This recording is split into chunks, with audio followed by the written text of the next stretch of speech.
Hello et bienvenue dans ce nouvel épisode de podcast.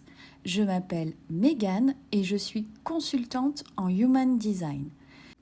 Si vous n'avez toujours pas votre schéma corporel, je vous invite à aller voir la description de cet épisode de podcast. Il y aura un lien pour aller faire votre schéma de façon tout à fait gratuitement. Pour ça, vous aurez besoin de 3 informations: votre date de naissance, votre lieu de naissance et votre heure de naissance la plus précise possible. Je vous invite également à aller écouter les podcasts précédents pour en savoir plus sur les bases du Human Design. Maintenant, si vous êtes prêts, on va commencer l'épisode du jour. Dans cet épisode, on va parler des centres énergétiques. Donc, on va voir ensemble les défis et les cadeaux uniques associés à chaque type de centre et comment venir travailler avec ces énergies pour atteindre un plus grand alignement dans vos vies. Donc avant d'aller vraiment en profondeur dans les centres, il est vraiment important de comprendre ce qu'ils représentent dans le système du Human Design. Donc les centres énergétiques, ce sont sur votre schéma les formes géométriques. Il y a soit de la couleur ou alors ils sont blancs à l'intérieur. Et donc les centres, ce sont des zones spécifiques dans notre corps qui gouvernent différents aspects de notre être. Ça peut être la communication, la créativité, la gestion du temps, les émotions, la productivité, etc. Chaque centre énergétique a sa propre énergie unique et ses implications dans votre vie quotidienne. Et donc, en comprenant comment ces centres fonctionnent et interagissent les uns avec les autres, vous allez pouvoir commencer à débloquer votre plein potentiel et vraiment à commencer à vivre de façon plus alignée avec qui vous êtes vraiment. Alors, commençons avec les centres définis. Donc, un centre est dit défini quand sur le schéma corporel, il y a de la couleur dans la forme géométrique. Peu importe la couleur, à partir du moment où la couleur est présente, il est dit défini. Et donc un centre défini, il représente des aspects de nous-mêmes qui sont cohérents et constants.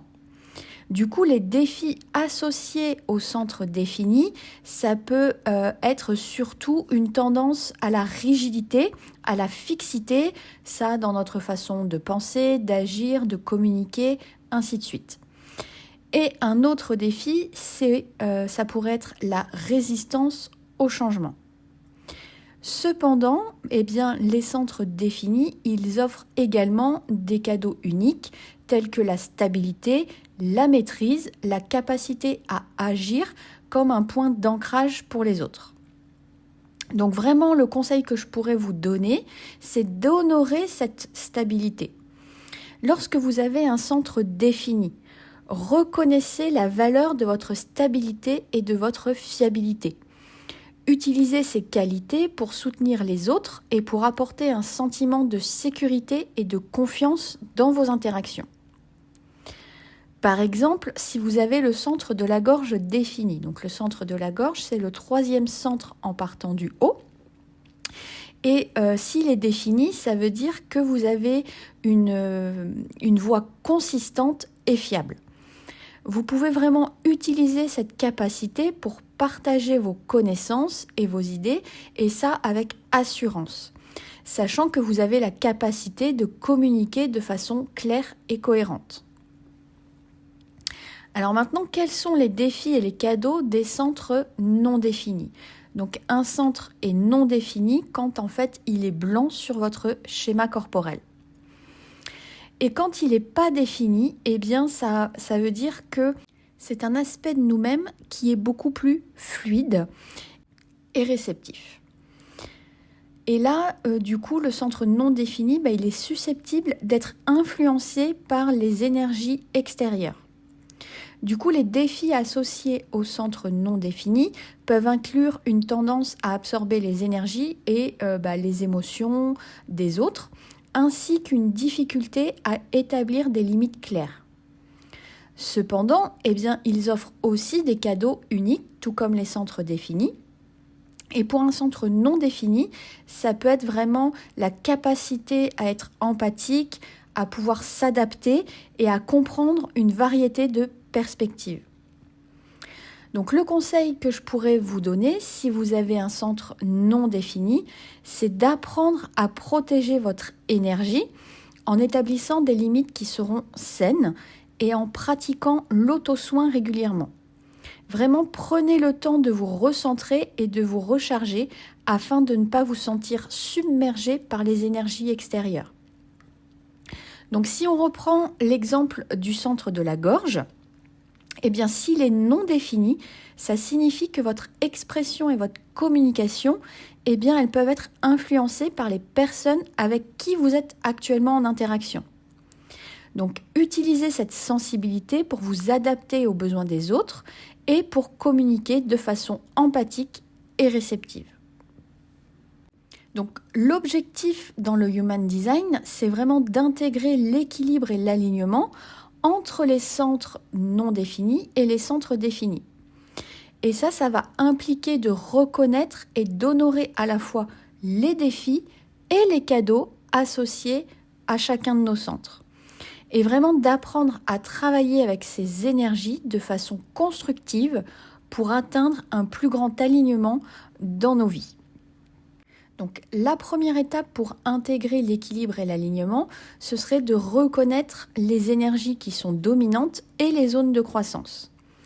Donc je vous invite à commencer par observer vos centres énergétiques pour identifier ceux qui sont définis et ceux qui sont non définis. Ça va vous donner un aperçu des énergies qui sont dominantes, qui vous influencent, et les zones où vous pouvez avoir besoin de croissance et d'intégration. La deuxième étape, vraiment, ça va être de travailler avec les centres définis. Si vous avez des centres définis, apprenez à reconnaître et à valoriser les cadeaux uniques associés à ces énergies. N'hésitez pas à les utiliser pour venir soutenir vos objectifs et vos aspirations en venant tirer parti de votre stabilité, votre endurance, votre capacité à vous exprimer, etc. En même temps, soyez quand même conscient des défis potentiels liés à ces centres et cherchez des moyens de les surmonter en développant des stratégies pour rester vraiment flexible et exprimer vos émotions et écouter les autres. La troisième étape, ça va être d'honorer les énergies réceptives de vos centres non définis. Si vous avez des centres non définis, apprenez à protéger votre énergie et à établir des limites saines pour éviter de vous submerger par les énergies et les émotions des autres. N'hésitez pas à pratiquer l'auto-soin régulièrement et accordez-vous du temps pour vous recharger en faisant des activités qui vous apportent de la joie, du bien-être, peu importe. Utilisez également votre sensibilité et votre adaptabilité pour vous connecter avec les autres de façon empathique et pour comprendre une variété de perspectives. Enfin, la quatrième étape, intégrer l'équilibre entre les centres. Cherchez à intégrer l'équilibre entre vos centres définis et vos centres non définis en reconnaissant que chacun a son propre rôle à jouer dans votre vie. Apprenez à écouter les messages que chaque centre a à vous dire et à les utiliser de façon synergique pour prendre des décisions qui seront éclairées et vivre du coup de façon alignée avec qui vous êtes vraiment. Cultivez également la compassion envers vous-même et envers les autres en reconnaissant que nous sommes tous en cours de développement et que nous avons tous des défis à surmonter et des cadeaux à partager. Voilà, j'espère que cet épisode vous aura plu. Si c'est le cas, n'hésitez pas à aimer, partager et commenter. Moi, je vous souhaite une excellente journée et je vous dis à très vite pour un nouvel épisode de podcast.